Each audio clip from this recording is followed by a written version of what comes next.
Hey, what's going on, everybody? I'm Brock. I'm Brett, and we're the Grime Reapers. We wanted to go and start doing a podcast again. We used to have a podcast before, and now that we're doing small business, we wanted to go and kind of talk about the aches and pains and highlight other businesses and document everything that's been going on with our business, and you know, kind of just basically make a forum where anyone that is in the business could reach out, and then if they want to come on, they could talk about their aches and pains, comment in the section below. Yeah, or just bullshit. It's just one of those things where it's like, as small business owners, we all get that frustration and have no outlet. Luckily, as us being brothers with being the owners, we get to share the frustration. Yeah. But I mean, we have our own frustrations. We see other people. We sometimes people just have general questions, and we have the answers. And instead of all of us being for ourselves, we're more looking at with everybody. We could bring everyone up because Yeah, I mean, it doesn't matter. Yeah, in this industry, what we do, or a completely different industry, it doesn't matter. We're welcome to anybody that wants to come on. If they do, they could talk about business, or they could just, like I said, bullshit. Yeah, just want to hang out and just chill. talk the shit. Yeah, you don't have to be a small business owner. It just is. Yeah. It just so happens to this works its way out for, because a lot of small business owners that we've met and we've talked to and dealt with, they're all in the same like-minded mentality of what's the next goal, what's the next thing that's going to help push us forward. And then we're going to also go and highlight businesses. We're going to take a moment to spotlight particular people that we follow on social media or that we interact with. Some people we might have to call our parts guy, whatever. We want to go and interact with. We want to kind of just stir up the pot, just go and get things moving, get people talking. Doesn't have to be long, could be short. It's whatever. So Brock has been hounding me about, hey, I want to get back into podcasting. I want to do something. And I was like, yeah, so heard that. so with that being said, if this airs and we do put this out, I gotta commit. Yeah. I mean, he said that on the last episode of our last episode. But let's run it. And this is also another way where there's times that Brock and I do things where in our business where we have figured out our own way of doing a particular thing. I'm going to say Windows for a thing. We got taught by another person how they do commercial windows, and we're like, well, it's not limited to commercial. Let's do it everywhere. Yeah. And so we do our window cleaning based off of situations. Some of them are going to be traditional. Some of them will be water-fed pull. And some of them will be the way where we foam cannon, clean it with the steel wool, and rinse it. Dude, we should call it something. Because we don't really have a name. It's the car wash method, bro. I don't know. We gotta come up with like a badass name. Well, I mean, because we did the water-fed pull and traditional, but it's like then we could call it something like something unique because it is unique, and it's crazy because like there's people that I follow when it comes to window cleaners. You follow him as well, like Luke the window cleaner. Yeah. Mm-hmm. He's a badass dude, and like we have not really interacted with him personally, but I watch his videos because he's out of Chicago. Yeah, I think so, something like that. Yeah, and it's just he goes and I love the fact that he's like, yo, it's not all one thing. It's not one cookie cutter thing. Yeah. Like you could do whatever is necessary for the job. I like to use water fed pull when I'm doing this, but when I'm doing an account once a year, I'm not going to water fed pull it. I'm going to get in there and I'm going to scrape it or quadruple zero or whatever. And I've been so tempted to be like, how do you feel about this method? And kind of like throw our method. Should. But I feel like the window cleaning communities could be like, I hate you guys. And it's like, bro, we just have a better tool. Well, if you're spending the money on the equipment, that works perfect, and you spent the money for that, why not you utilize it? And that's what I tell the customers too. Like, because there's times that we have our customers, they're like, how are you going to clean the windows? And I'm very forward with the process. Yeah. When we give a quote, I tell them what the price is, why the price is, what to expect, and what the standard will be set at the end. So that way there's no question of what's happening in between. I know you do the same thing, and we just go and like make sure that the standard's set, because I don't want someone thinking I'm going to go and spend 6 hours traditionally interior exterior window when it's like, no, we're going to do it in like half the time, because one dude's going to be focusing on screens, then they're going to clean the exterior while the other guy's inside doing all the hard work of the interior, vacuuming, cleaning everything on the inside, putting things back, and all that. It's not. There's well, it's like you said, there's different methods, and it's situational. Yes, if we get there and the windows are obviously dirty and they do have hard water spots, then yeah, we will go out there and we'll scrub it and we'll make sure all that stuff's clean and then do the process. Yeah, it's all, like you said, it's all situational. It's all situational. If we obviously have done this account and we kept up on this account, whether it be every month, every other month, quarterly, we do have commercial properties that we do every month.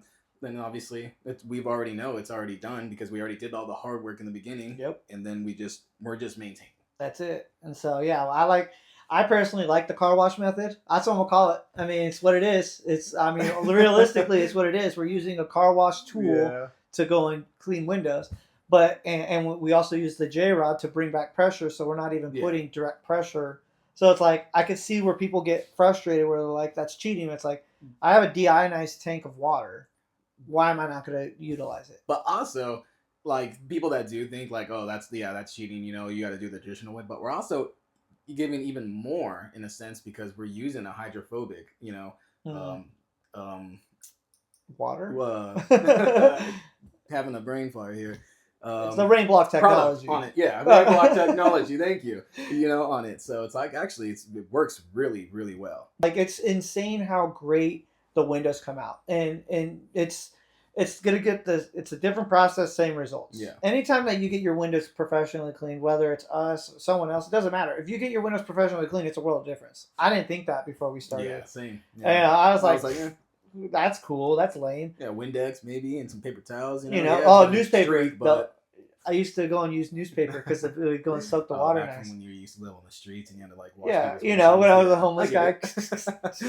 No, it's one of those things. It's like it's 2026 and we spent way too much money on that equipment. We have some of the best equipment, state of the art, and we just invest more and more and more.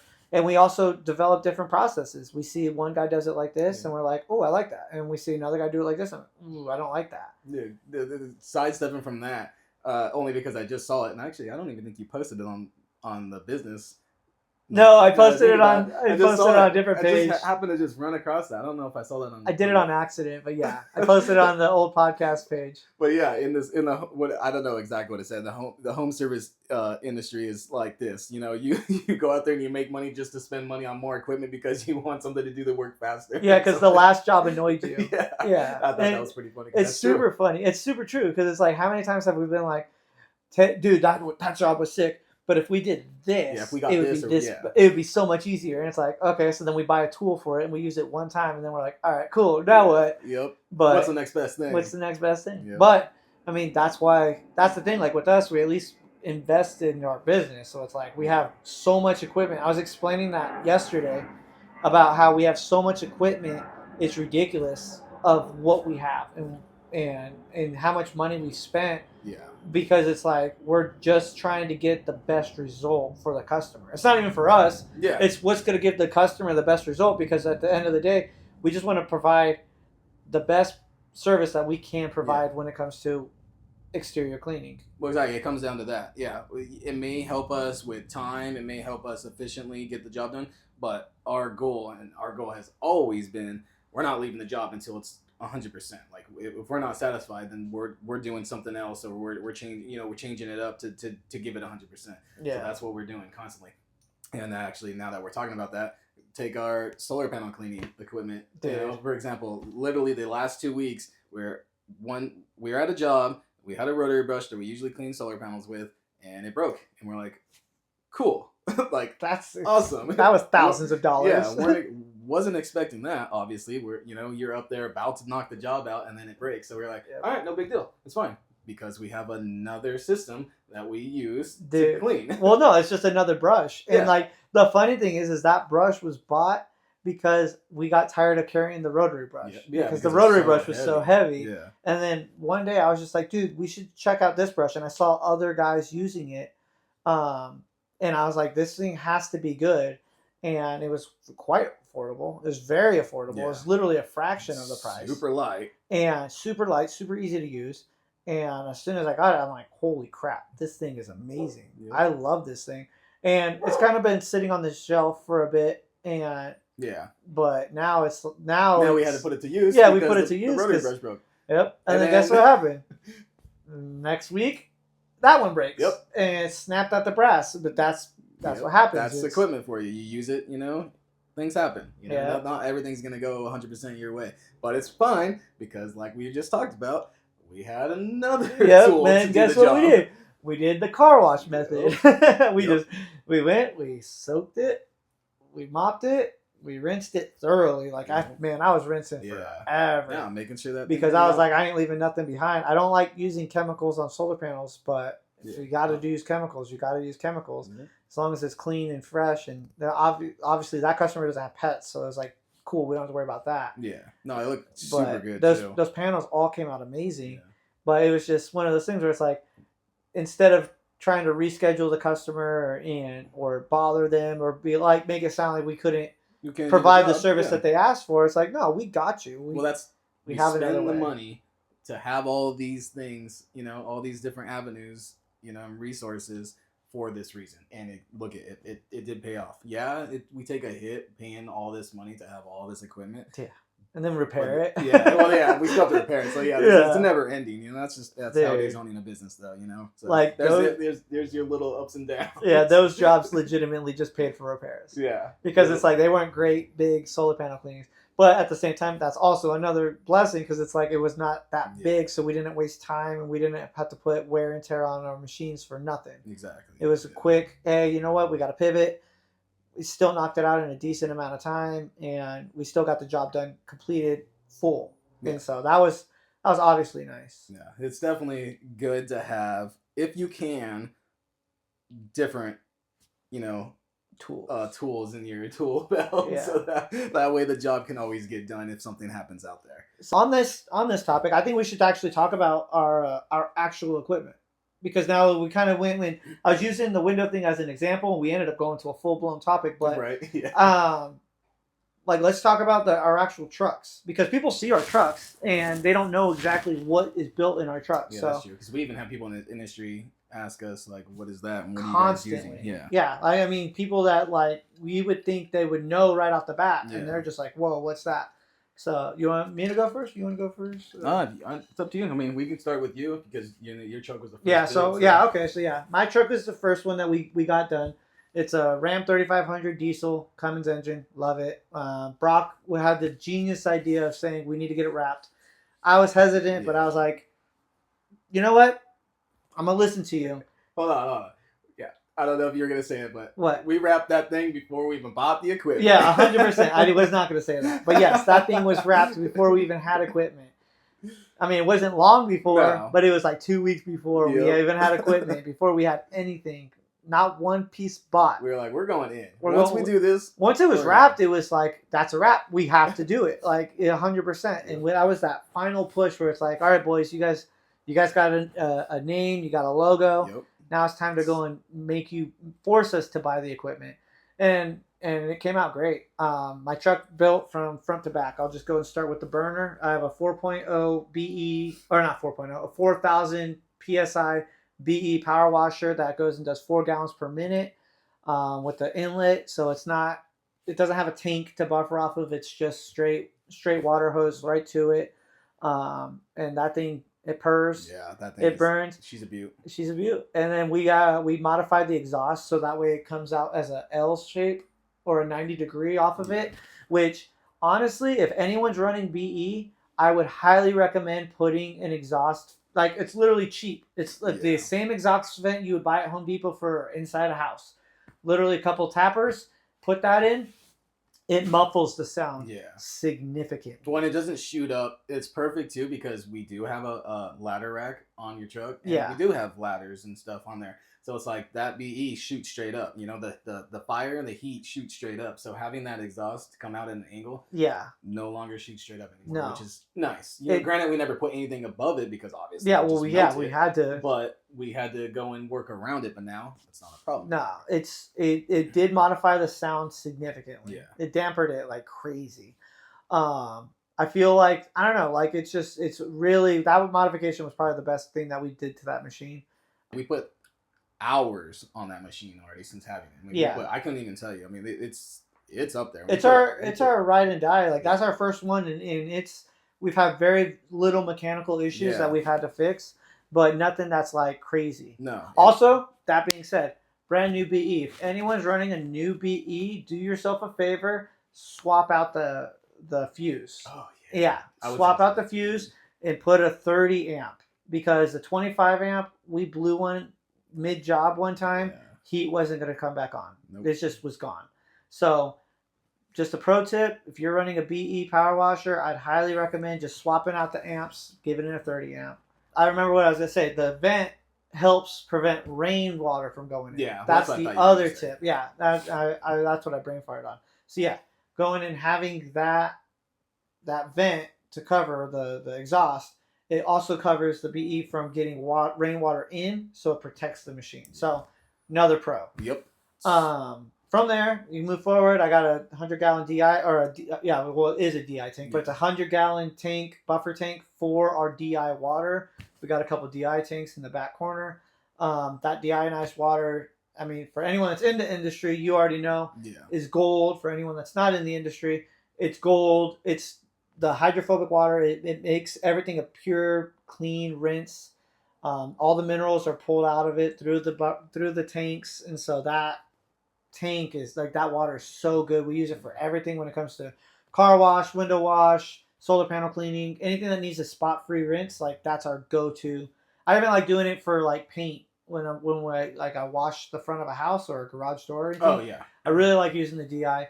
Could use hard water, but sometimes hard water could leave spots. Well, yeah, this guy's infamous for garage door cleanings. I love doing garage door cleanings. Yeah. While we're out there at the job, just let him know. I love doing it. You probably just do it anyways. It does a huge difference. I upsold it. So, and then on the back end of the truck, there's 2 pressure washers underneath the reels right there, which is, both of them are, one of them's linked directly straight to the buffer tank, will never be disconnected from the buffer tank. That one is our pure, clean, never to be affected pressure washer. That thing is only meant for windows and solar panels. This other one next to it is a combination. It could go hardline water, where we just bring hard water into it, or we could connect it to the buffer tank, where if we both need DI water, which we just did the other day, Brock was doing a car wash while I was doing solar panel cleaning. Yeah, that was perfect. It was perfect. Yep. And then there's times that we just need to do a rinse, and it's like, yo, we don't need to waste this gold. Throw the inlet in. We just need a small pressure washer. We don't need to run the big guys. So we just run that thing.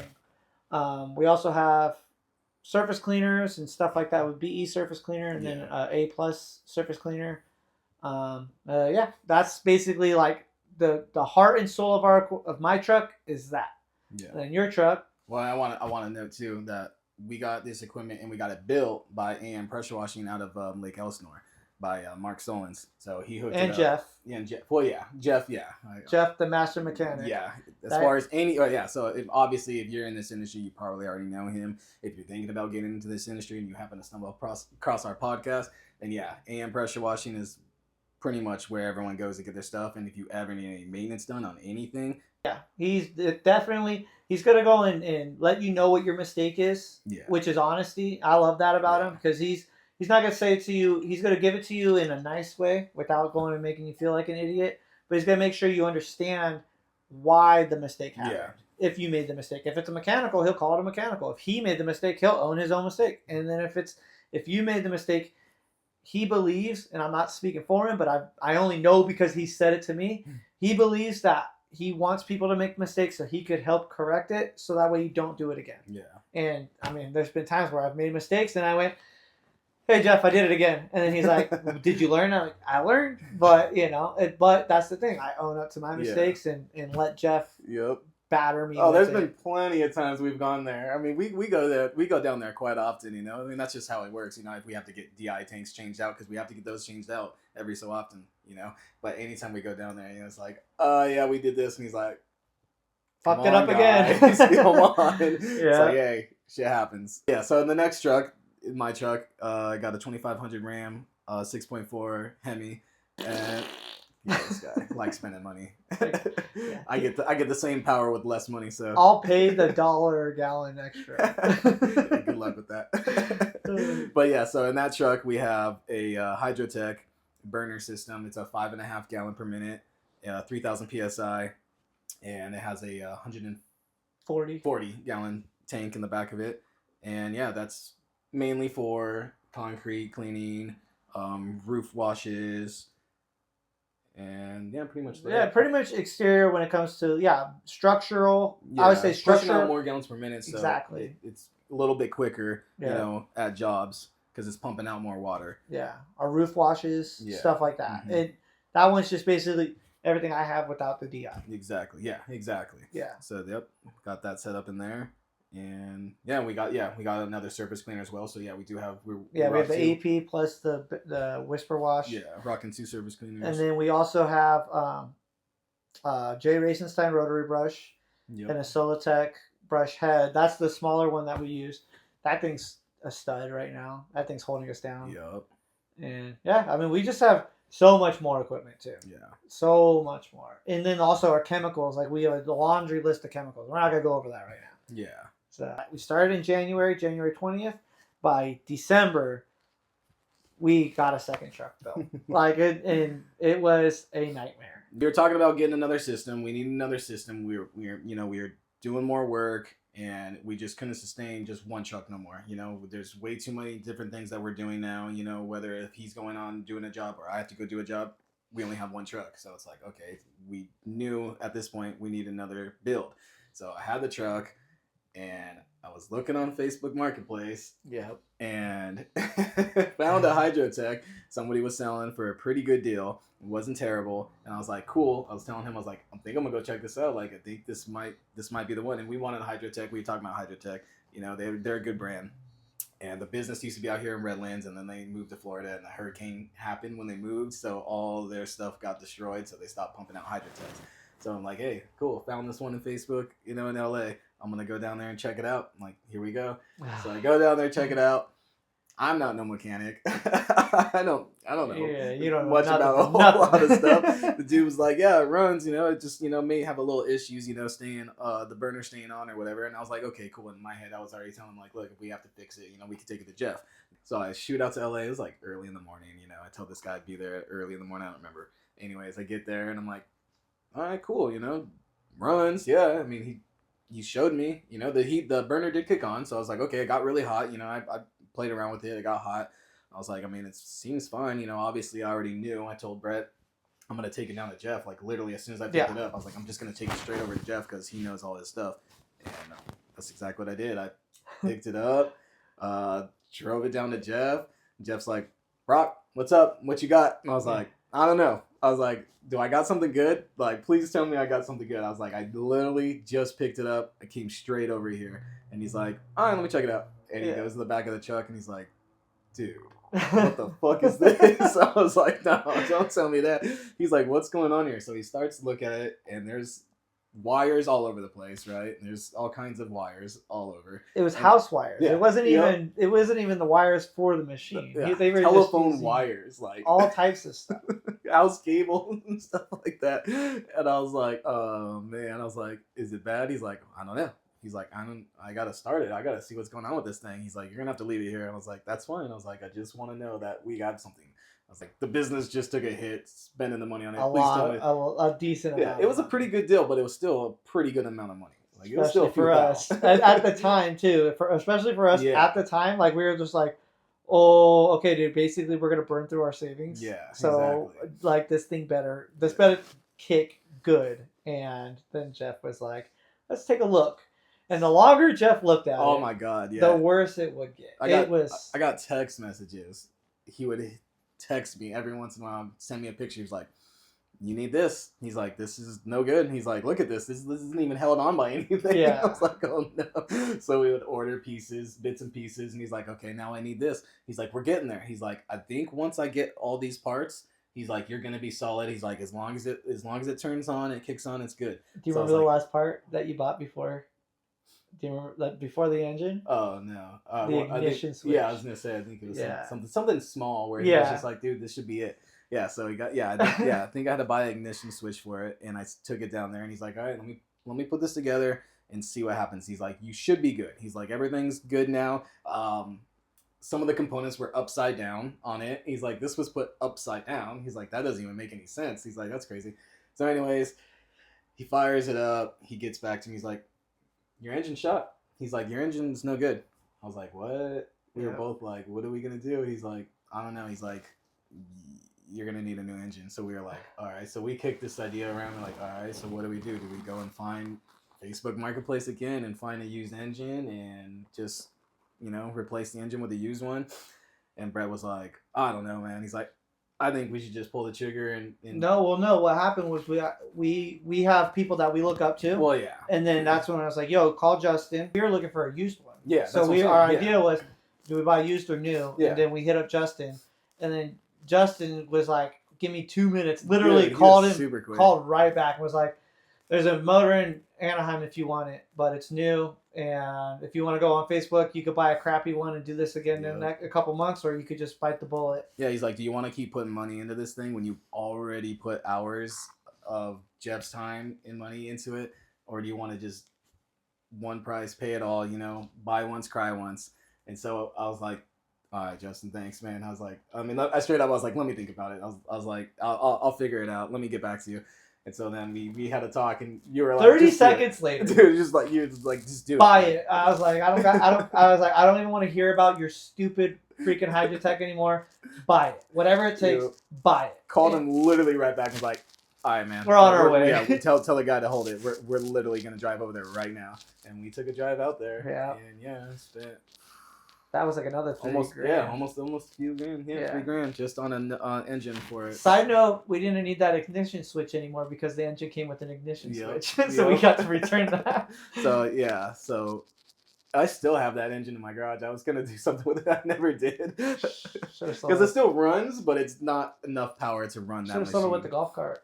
Yeah, put this thing in here. So that whole fiasco was not what we anticipated, but again, going back to tools breaking stuff, that's the perks of owning a business. Yep. Things happen. Man, but it's a beauty. Yeah. Now she Jeff killed it. Like he went to town on this thing, and he's like, "You're good." He's like, "You're gonna have this thing last for quite a few years." He's like, "You're good." So I'm like, that's all I needed to know, Jeff. He did mention there's like little things that can go out, but it's not nearly as bad as a whole new engine, because that engine is just, it was expensive, but and we got a good brand. We got a reputable brand. Yeah, exactly. Yep. So that's where we're at with that, and it's been killing it on jobs. Oh, dude, 100%. Both trucks running at jobs together is awesome. Yeah. Dude, it makes us jobs together. It makes us look so professional too, because then it's like we just both whip 2 big old Rams, long beds, just getting the job done. Up. Yeah, and people see. I mean, remember that we just did a roof recently, and before we even were doing the job, we were just showing up to do the quote and look at the equipment or the roof, and the guy was just like, when I first pulled up, he was like, "Holy crap! I didn't know that was your truck." And I was like, "Yeah, bro. Like, I'm not goofing around." And then Brock came, and he's like, "Holy crap! You got 2 of them?" And I'm like, "Yeah, bro. We ain't messing around." Yeah. And so it really goes and highlights, like, it makes sure that people understand, like, our pricing is set where it is because it needs to match the investment that we put in when it comes to our insurance, when it comes to our overhead, our fuel, all of that, and then the initial investment that we had to put in to buy the equipment.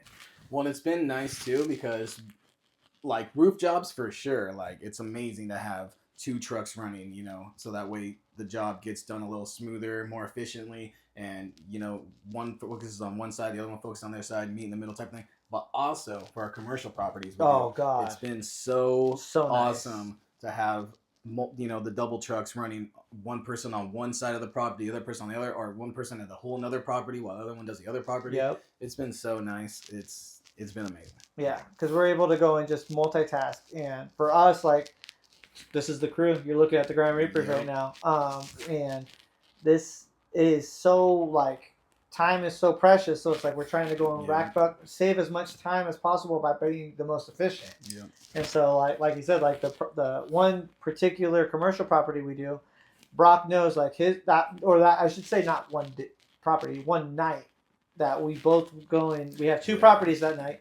Brock knows his job is all concrete. My job is all prep and windows. Yep. So I'll prep where it comes to picking up any trash and everything like that. And I go and I pull out the dumpster padder, I pull out the dumpsters, sweep it all up, get everything ready. So Brock goes, starts laying, cleans all the concrete where my windows are. So that way, as soon as Brock's done with that part, I'm normally done with my part, and I set him up for success, and he sets me up for success.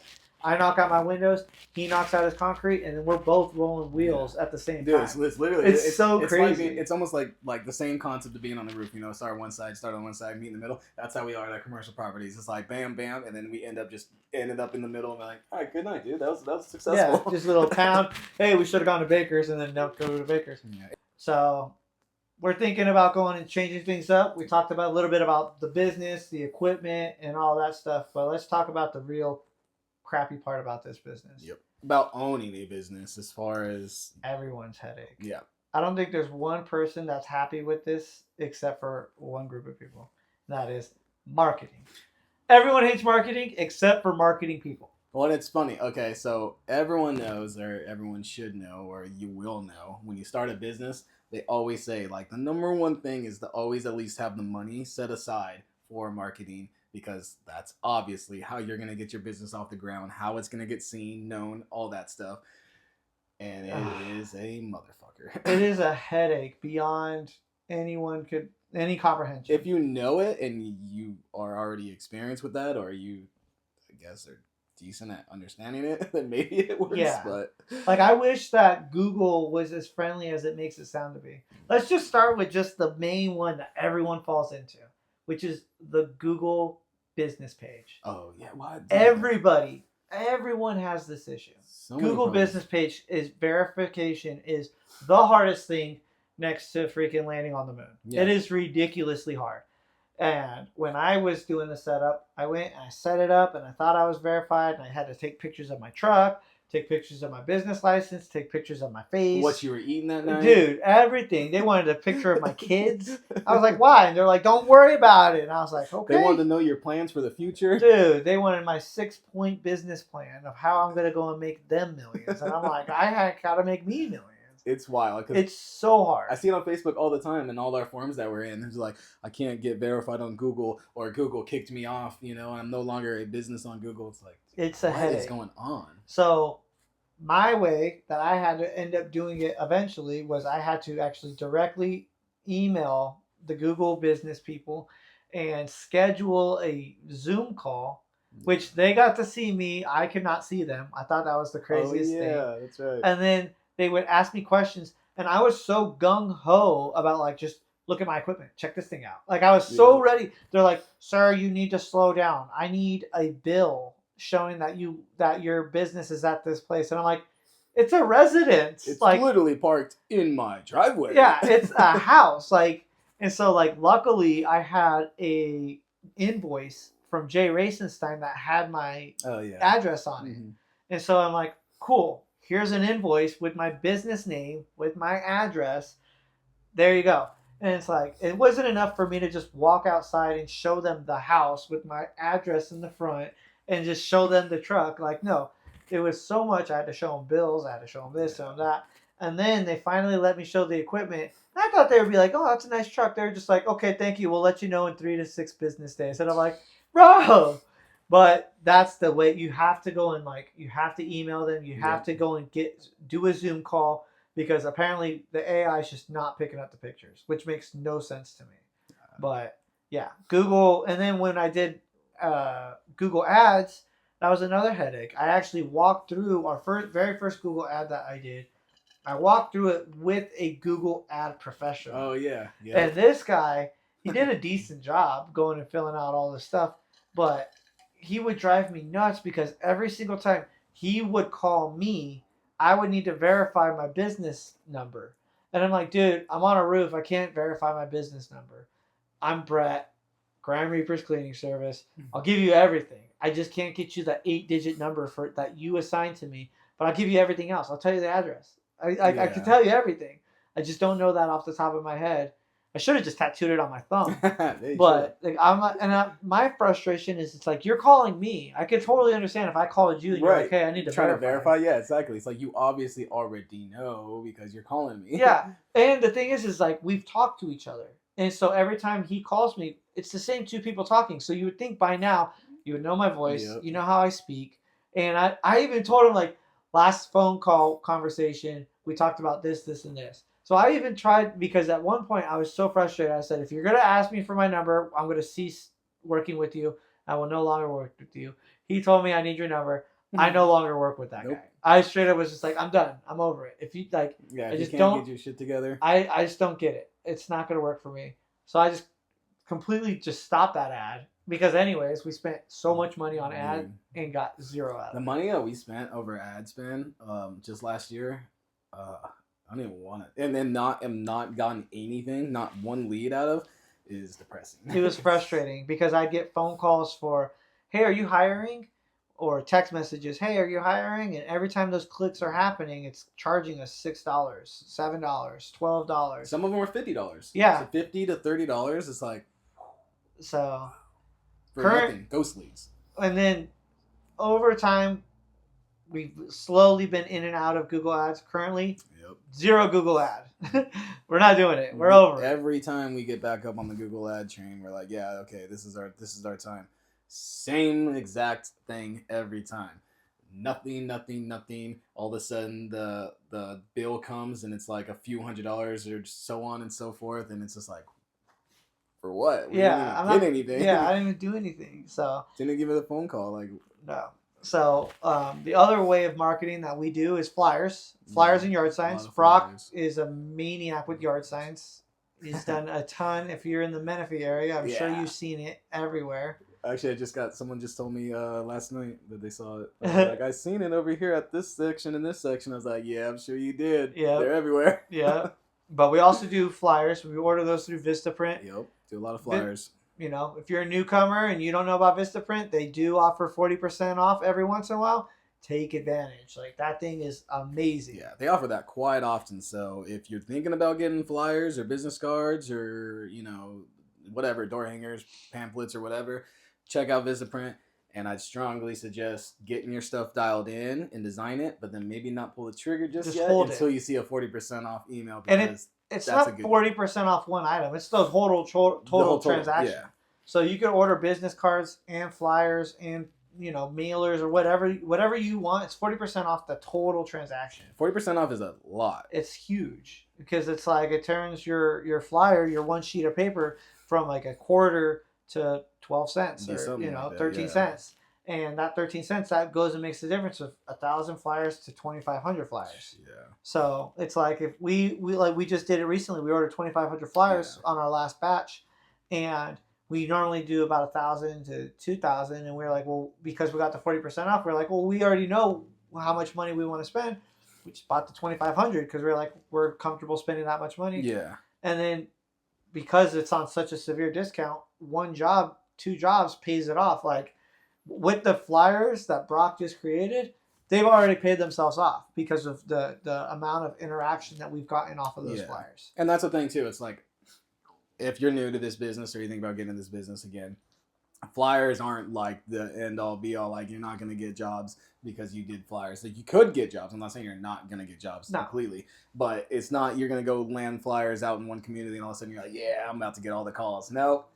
Doesn't work like that. You probably get how many communities between the two of us we've done over the last year to now. I'm gonna be honest. It's about 1%. Yeah, 1%. You're gonna put out 1,000 flyers or 100 flyers. You're gonna get 1 call, maybe. And even at that maybe, it might be a customer that's shopping. It might be a cheap customer. And I mean, I call it as I see it. Cheap customers are cheap customers. I can look at what a text message says, and based off that text message, I can tell if the person is valuing the service or valuing the money. Yeah. And I'm very easy to say no to my own customers when it's someone that's trying to be cheap. If someone wants to cut corners, I'll work to what you want, but you're not going to get the full value if you think that I'm going to do it for half the price. I'll go and I'll match what you can afford or what you have set aside, but if it makes sense. Yeah. But as soon as you think I'm going to go and wash a roof for $500, you're out of your mind. No.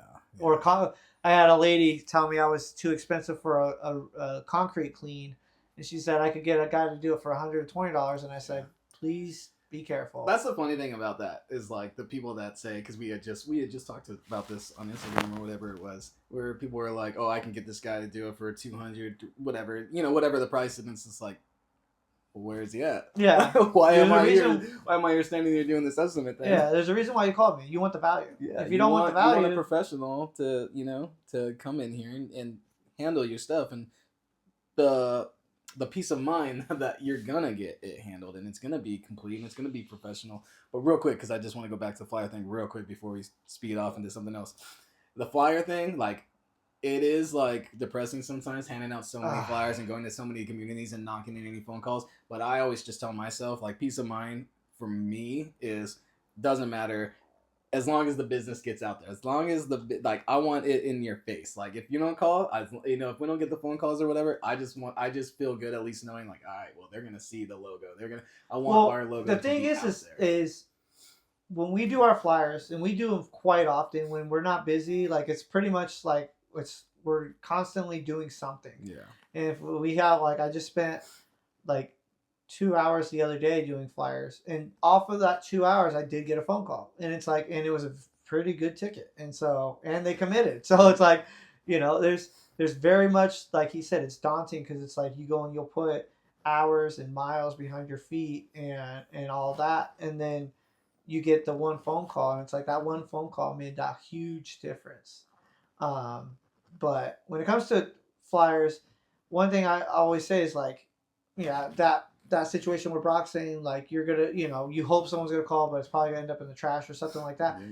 I've had numerous times where it was just wrong timing for the customer themselves, and they held on to it. Yeah, that's the other thing. Like, that's the beautiful thing. I had people hold on to my business card for 9 months. Yep. Yeah. I had people get my business card last year or a flyer last year, and they're calling now, and they're like, hey, I gave them a full-blown quote, and then they're like, hey, we've been saving to make this happen. So it's like, okay, so, like, yes, it's very daunting, but sometimes you also, we wear our shirts with pride with our logo and everything, and there's times I go to the local grocery store or restaurant or whatever, and I'm always trying to meet and greet people when it comes to just shaking hands and passing business and whatnot. And there's been multiple people where I was like, oh, I've got your flyer before. Oh, I've seen your business card. Yeah. My kid, he'll get a text message from his buddy that lives somewhere close with a picture of the flyer. And he's like, oh, your dad came by the house. There's so many times that like that type of old school marketing does have a lot of win, and then there's a ton of loss. Like, there's a ton of, like, not loss, but it feels hard. It's dark. Well, I will say too, I do not like doing flyers. I don't like going to people's doors, and we're not knocking. We're not talking about knocking. We're not soliciting. We're talking about just putting flyers down. But even that, I don't like door knocking either. I don't like bothering people. I'm just not into that. But the flyer thing is I'll do it because that's what has to be done. It is what it is. But it's not going to somebody's door is just, it's not that fun for me. No. But I only knock doors on jobs that I see, or not even, it doesn't even have to be a job. I just see potential hazards. That's when I start going and knocking doors, for the most part. Sometimes I'll knock doors when we're working locally, where it's like, hey, we're working on this person next door. Would you want to go and jump in while we're here? Yeah. I'll knock doors for simple stuff like that. But I feel like I'm going to get more in volume by going and just getting out flyers than just sitting there knocking doors, because a lot of people are angry. Well, that's the only reason why it's like, that's, I hate to say it, but it has to be said. I mean, everybody knows it, but the solar guys have made door knocking impossible. Terrible. They're so pushy. Like, I've had people at my house actually caught them on camera taking a piss in my yard. The people that come around selling solar and stuff, just because they're a bunch of young kids, they don't care. They just want to get the commission or whatever they get paid, however they get paid. But they made it so hard to even want a door knock, because obviously when someone comes to your door and knocks, they're gonna think, I don't want it. I don't need it. I don't need solar. It's like, for solar. I'll clean your solar, but I'm not here to install solar. Yeah. So I'll catch the people when they're getting out of their car, and even that, I read body language. If I see them zip in and they just like rush, I won't even give them a flyer. Yeah. I'll straight up just skip them. Yeah. I'll be like, you clearly don't even want to speak to me. That's fine. You could talk to your neighbor. Like, that's the way I look at it. I won't even give flyers out if someone's garage is open. I don't want somebody to think like, oh, my garage is open. Why'd you come up to my house? Dude, it's just weird. What gets me? I'm not like that. The Amazon package. I always feel like when there's an Amazon package, it's someone like waiting for like a hidden camera. It's gotcha. Like I'm gonna steal the package, and I always put my hands up. I'm like, I'll tiptoe around it and just like drop it. Yep. But other pro tip I like to do when it's a big heavy box, I put the flyer on top of it, so they gotta see it. Yeah, and if it's like breezy outside, I'll flick it like that so it slides underneath their package so that way it doesn't move. There's tricks to do that. That's funny. Yeah, but it depends on the customer and the time of day and all that stuff. Well, there's just like there's proper etiquette, to do flyers. I won't step on nobody's grass or nobody's landscape. I won't do it for the most part. No, I just won't do it, and I won't go near their cars. If their cars are bunched together and their driveway's small, I won't even bother because I'm not going near people's cars. It's respecting. Yeah. On the topic of marketing, we've also joined other groups and whatnot like that because we looked at Facebook groups and we kind of see how like that network works. We want to do something more local, so we joined the Menifee Chamber of Commerce. Yep. Which honestly, we are chamber members, but honestly was a very good experience. Yeah. I really enjoy being a chamber member with them. Yeah, it's been awesome. Yeah, we've networked a lot. We've done a lot of networking. We've been able to go and work with them in different little things. Just all around, like this chamber, like I feel like because it's somewhat young, they are a little bit more hip to what's going on. Exactly, and with Menifee, it's still so growing. They're hungry that they want different things for the community. They want to do upbeat stuff for the community. And all as the businesses come in. They're out there promoting them. They're all excited about it. Ribbon cutting is cool and all that stuff. So, well, what gets me psyched up is people being psyched on us. Yeah. Like, in the fact that like when we show up to events or whatever we show up to, they're like super like, the Reapers are here. Like the Reapers. Like from the first day, like the very first chamber meeting we went to, when I pulled my truck right in front, and I parked it dead. Like everyone had to walk by the truck. These guys were just on top of it. They were like, this is so cool. What could we do to help you?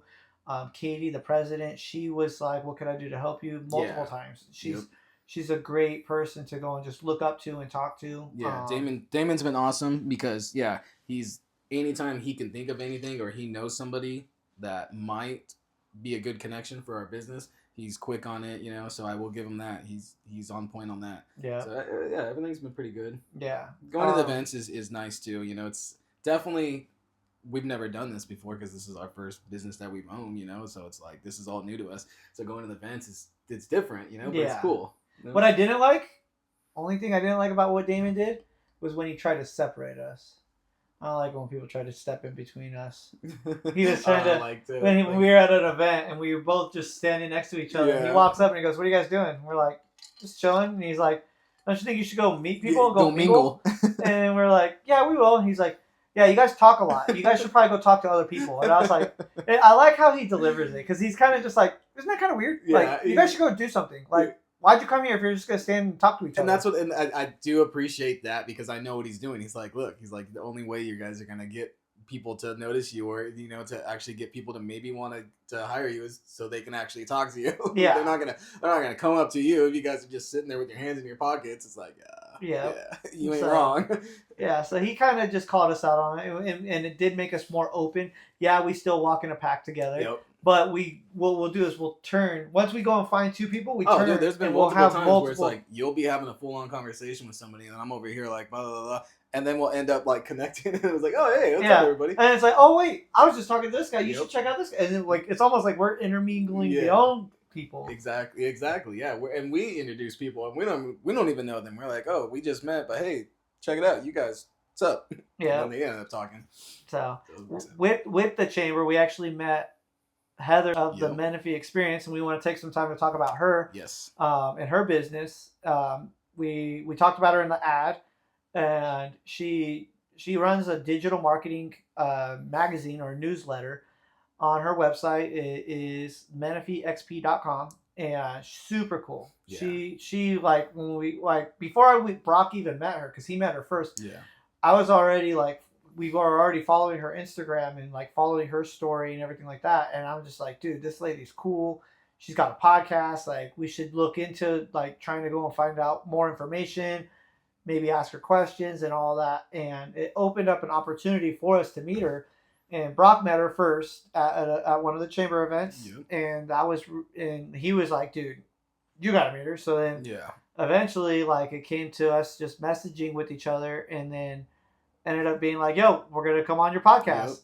And her podcast is super cool. It's super professional. I really appreciated how like she didn't just go and just say, hey, show up. Like, we had 2 Zoom conversations before where she's vetting to make sure, like, is this gonna go in, is this gonna benefit both of us? Because she doesn't want someone to go and come on if they're gonna just clam up and be quiet. Exactly. Yeah. She wanted to have like a pre-interview so she could make it so when you go on the podcast, you're not having a first conversation. You're comfortable. That's what I was gonna say. Yeah, you're more connected. You're not all like, oh, this is our first time talking type of feel. Exactly. Yeah. It's like, okay, like let's break the ice type of thing. Yeah, it felt very familiar. Like, by the time we went into the podcast, like, we were comfortable enough to go and greet with the hug. Dude, from the fucking front door till the parking lot when we left. Yeah. It was just nonstop comedy, joking around, and we had to get down to business and we do the podcast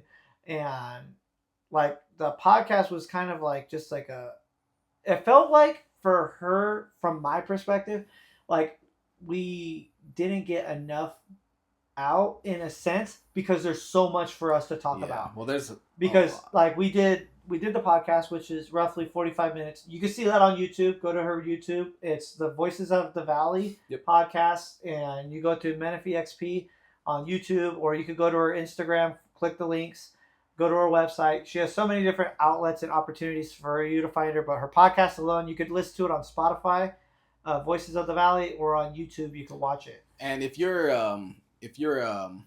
live in Menifee or in that general area too, she has a lot of good other people that she's had on her podcast, that talk about the city of Menifee and stuff like that and how it's growing and what's hidden gems, and stuff like that. The cookies, and she talked to the mayor, she talked to Nini's barbecue, the realtor, there's so many different things that you can check out there if you are from that city or you live around that area, or if you're just curious and you just curious. Want to know. Yeah. I mean, some people like to travel, and it's like, okay, what does this have to highlight? Check out Menifee. Menifee's a growing community, and so then she's highlighting it, and I think she's doing it in a tasteful way. Yeah, you can't just buy your way in. Like, she goes out there and actually exactly what she's all about. She goes out there and experiences this stuff so that way she can tell everyone about it. That's what I like. She's actually doing it. She's not just like, oh, this is what I heard.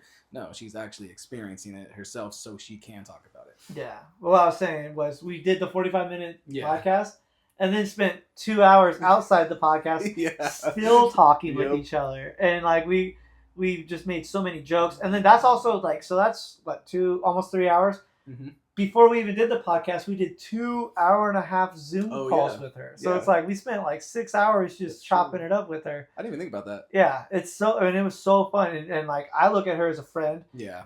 She also she's having a launch party on April 25th at the Gray Iron Brewery Company in Menifee. And that's open to everybody. You want to RSVP through her website.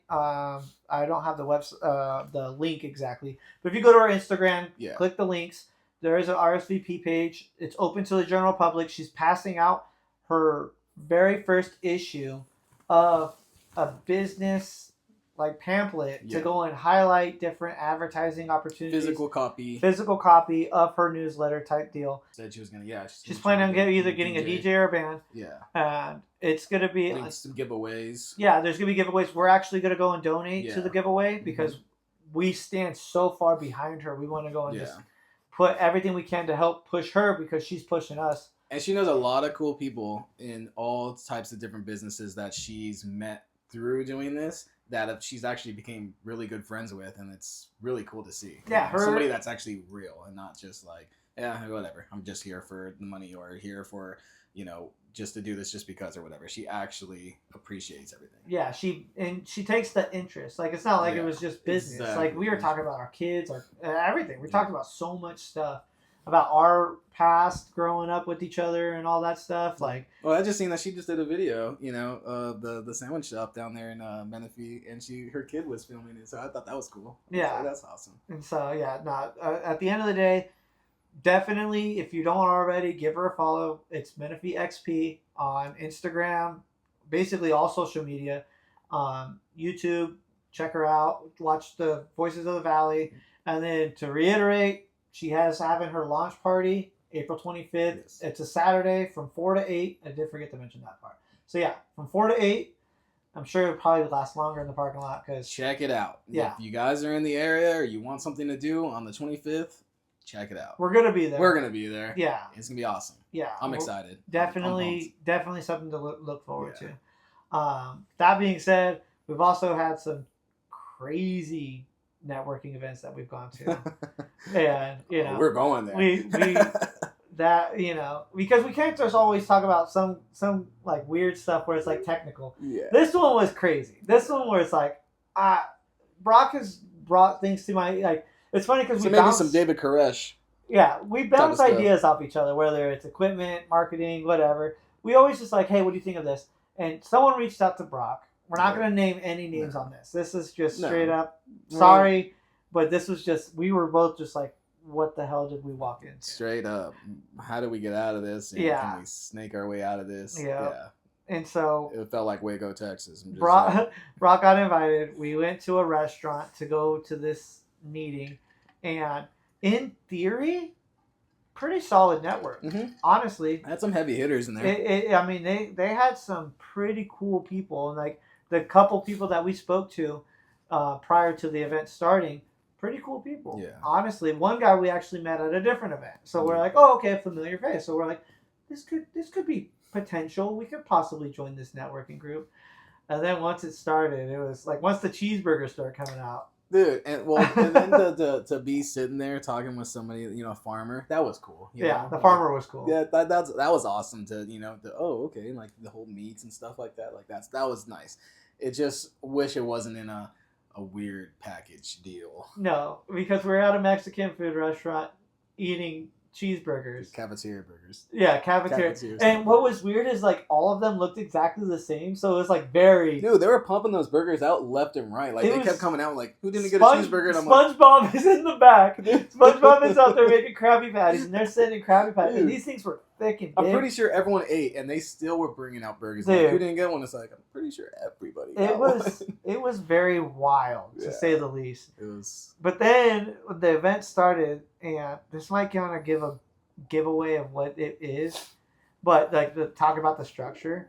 But basically, it's like it's weird because it give like each individual person in the building got to speak for a allotted amount of time. Everyone got like 30 seconds, and then there was one like the timekeeper that would just start clapping, and that was so crazy because then the whole room would start clapping, and we were just like, what is going on? And then when we got our turn to talk, they're like, well, since you guys don't pay, you guys get 10 seconds. Yeah, you guys better make it quick. Yeah, you guys got 10 seconds. And I was just like, because I already was told, I looked at him and I said, weird. Like, we need to get out. If we're being honest and we're being real here, I'm going to just say it because that bothered me. Everyone came up and did a 30-second talk about their business and stuff. And the one thing that I just didn't understand is you have 30 seconds to talk about your business. It's your business. And everybody was staring at their phone like a prompt, talking about their business. Almost everybody had their phone up to their face, explaining their business. It's like, if it's your business, just talk about it. Why did you have to have a prompt? If this is what you do, hey, what's up, everybody? We're the Grime Reapers. We do exterior cleaning, power washing, pressure washing, soft washing, roof cleaning, junk removal, solar panel cleaning, so on and so forth. I didn't have to look at a phone to do that. Yeah, I just thought it was weird. Yeah, no. What I didn't like about it was when everyone kissed the ring and start crying. That was weird. That was weird to watch like grown adults crying about how beautiful this person is and how amazing this person is, and that just it was a cult. And at the end of it, we were able to escape unscathed. And if that's for you, that's for you. That one wasn't for us. We went to another one. This dude Alex down over at the Cove. He had a really fun, very interesting group. I don't remember the name off the top of my head. We could always talk about him at another time. Yeah. But as for like when it comes to marketing, like networking, be open. What I liked about the networking we did, down there with Alex at the Cove is he was real. He was like, look, he was no bullshit type of guy. This is what the fuck I do. This is what I can do for you. This is what we're about. Everybody meets up. We're all in a business. We all own a business. Share what you do in your business. How can I help you? How can they help you? How can you help them? I like that. And I like what he does is they highlight one new business. Yeah. When you show up, like if there's a new business that shows up, they take a minute to open up everything. And because some people aren't ready to hear the brutal honesty, and he'll tell you straight up, like, this is what's wrong with your business. Yeah. This is what you could do. And like when we went, there was a dude there that he was sharing his information, and everyone was just like, they gave their 2 cents of how he could better the business that he worked for. What I also liked is every week, we've only been a couple times, but every week he was having somebody come in to talk about different things. Like the last time we went, when we went together, he had the city developer from Menifee come in and talk about all the plans for Menifee, what they have in store, what businesses are going in, what are the roads, what are the roads doing, what are they making, also what are the warehouses and all this stuff. I thought that was pretty cool because it's like, wow, okay, got to know quite a bit of knowledge from Menifee on what's coming and what the future plans are. They want it to be bigger than Temecula. They have the space to be bigger than Temecula. So it's like, wow, that's interesting to know. Yeah. So at the end of the day, be open to networking opportunities. They might not be for you. They might be. You never know. You never know who you're going to meet. Exactly. And so, we always show up with a pocket full of cards and, ready to shake hands. And there's been some where we were dead silent, didn't say nothing. We just watched. And there's been times where we've talked to multiple people.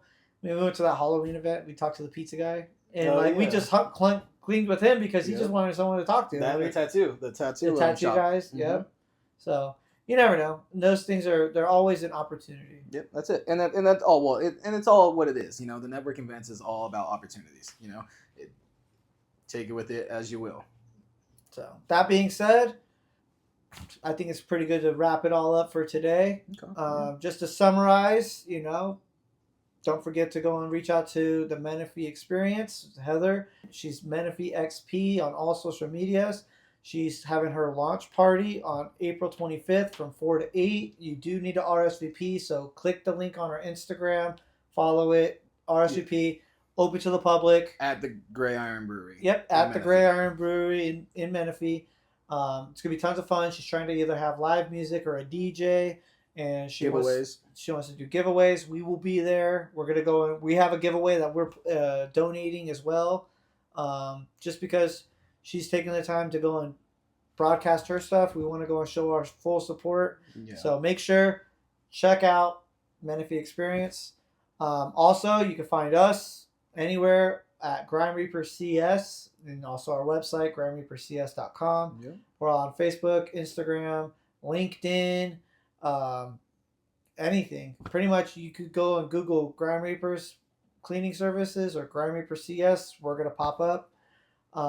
My phone number, if you ever want to text or call, my phone number is 760-219-8042. Feel free to call for a question when it comes to quotes, services. If you're a professional and you're asking about equipment, or you just need, business owner, you want to pick the brain of how we run our stuff. We're an open book. Yeah. Brock? My number is 760-219-8116. And like Brett said, if you have any questions, feel free to hit us up anytime. Whether it be for, you have a question about something in our industry, if you're in our industry, if you just had a question about our services, we're super down to earth, we don't mind anybody hitting us up. We've hit people up before, just we're out there, all our stuff's out there for the public. We don't mind helping at all. No. Wherever we can.